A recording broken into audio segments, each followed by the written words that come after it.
Eddie Hearn reveals big concerns inside TKO over UFC's future, Dana's killing UFC business. The Ultimate Fighting Championship has never been bigger on paper. Record-breaking revenues, sold-out arenas, billion-dollar media rights, and global expansion have positioned the UFC as the undisputed leader in mixed martial arts. But behind the scenes, whispers of concern continue to grow. Now, one of boxing's biggest promoters, Eddie Hearn, has sparked fresh debate after discussing what he believes are serious challenges facing TKO and the UFC's long-term business model.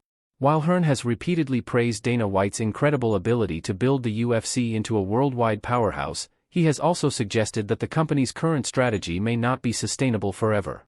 According to Hearn, there comes a point where protecting profit margins and cutting costs can begin to hurt the overall product, leaving fans wondering whether the UFC is entering a new era where business decisions outweigh star building and blockbuster matchmaking. Hearn explained that one of the UFC's greatest strengths has always been its brand.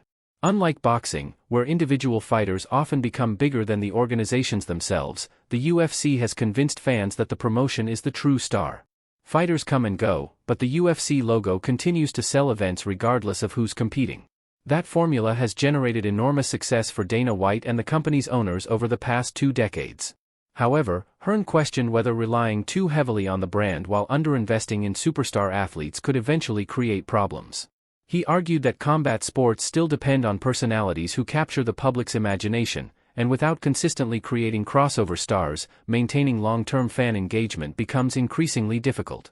Another issue Hearn discussed is fighter pay, a topic that has followed the UFC for years.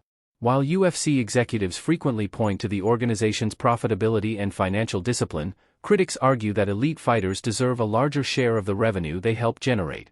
Hearn acknowledged that the UFC's business model has been remarkably efficient, but he also noted that some of the sport's biggest names have openly expressed frustration with contract negotiations. If enough top fighters begin exploring opportunities elsewhere or feel undervalued, it could eventually impact the company's ability to retain elite talent. Although rival organizations have struggled to challenge the UFC's dominance, Hearn suggested that keeping athletes motivated and satisfied remains essential for sustaining growth. The conversation also shifted toward TKO Group Holdings, the company formed after the merger of the UFC and WWE. Since the merger, investors have focused heavily on maximizing revenue, increasing operational efficiency, and delivering strong financial performance.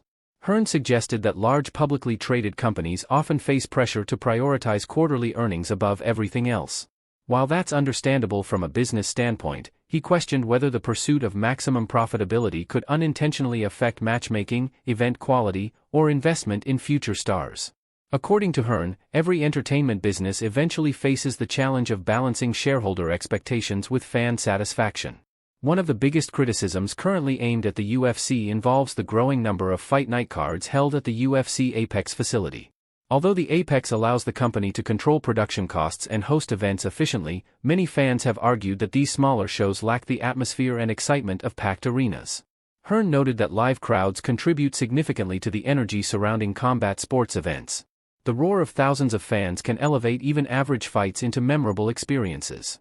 Without that atmosphere, broadcasts may feel less special, potentially reducing excitement among casual viewers who expect every UFC event to feel like a major occasion. Hearn also discussed the importance of creating megastars capable of transcending the sport. Throughout UFC history, fighters like Conor McGregor, Ronda Rousey, Georges St-Pierre, and Jon Jones helped attract millions of casual fans who otherwise might never have watched mixed martial arts. Hearn argued that generating those kinds of stars requires patience, marketing investment, and carefully selected opportunities. If every fighter is treated as interchangeable, eventually fewer athletes may develop into genuine box office attractions. While the UFC continues producing elite champions, Hearn believes there is a difference between being an excellent fighter and becoming a global superstar capable of carrying pay-per-view events on personality alone. Another area of concern involves pay-per-view pricing. UFC events have become increasingly expensive for consumers, especially in major markets where fans must combine subscription fees with premium pay-per-view purchases. Hearn acknowledged that premium pricing can work when stacked cards deliver exceptional value. However, if fans begin feeling they're paying top dollar for events lacking marquee names or championship significance, they may become more selective about which cards they purchase. In today's entertainment landscape, consumers have endless options competing for their attention, making perceived value more important than ever. Hearn further suggested that the UFC's crowded event schedule may contribute to audience fatigue. Hosting events almost every weekend keeps the brand constantly visible, but it can also reduce anticipation for individual fight cards.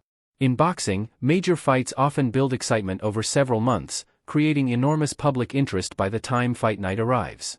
The UFC's schedule offers fans frequent content, yet some critics argue that too many events can make even championship fights feel less unique. Hearn believes finding the right balance between quantity and quality remains one of the company's biggest long-term challenges. The discussion inevitably returned to Dana White's leadership. Hearn has repeatedly credited White with transforming the UFC from a struggling organization into a global sports empire.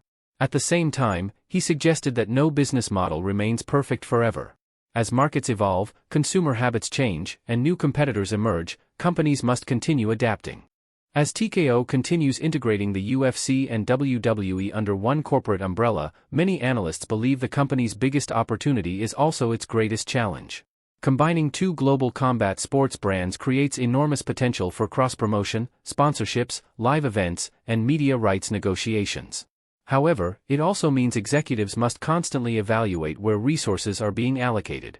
Some critics argue that the UFC, once known for taking calculated risks to build future stars, has become increasingly focused on maintaining predictable profits.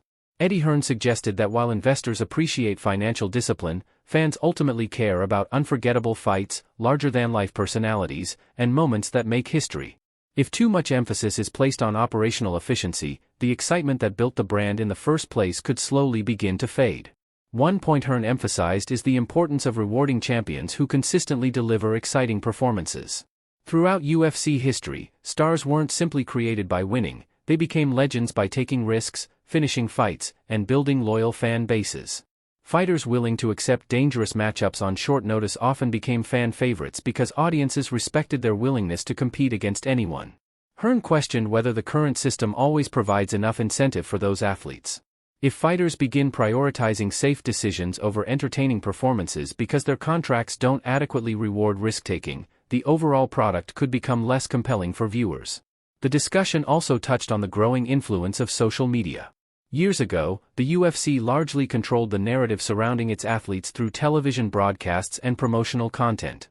Today, fighters build their own audiences through platforms like YouTube, Instagram, TikTok, and X. Hearn believes this changes the power dynamic. A fighter with millions of followers brings enormous marketing value, regardless of promotional backing. As athletes become independent brands, they may expect greater financial rewards and more control over their careers. That evolution could eventually reshape